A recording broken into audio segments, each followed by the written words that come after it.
Our partnership with the Kenya Roads Board dates back to the year 2003, 2004, when we first received the first tranche of about 60 million, which has gradually grown to date to around 650 million a year. This has seen the length of our network under maintenance through the funding grow from approximately 904 kilometers to the current over 2,400 kilometers.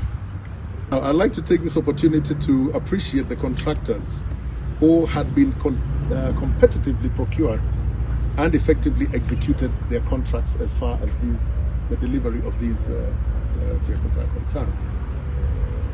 The equipment we're receiving today were procured at a cost of around 140 million shillings through savings of funds allocated by Kenya Roads Board. And we would like to say thank you very much to you, the Kenya Roads Board, of course the board members and management of Kenya Roads Board, for allowing us, when we requested to buy equipment, you agreed and said it was okay for us. When I joined the Kenya Wildlife Service in 2019, there was a backlog of about 4 years spending the funds of KRB that had not been accounted for.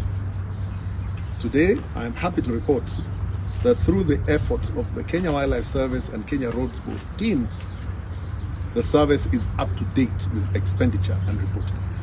So we picked it up and gotten up to date now. So we are happy to do that, and I can assure you, from my office,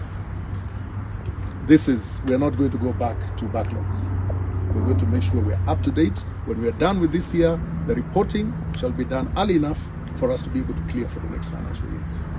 Hopefully this will convince you to give us a little more percentage.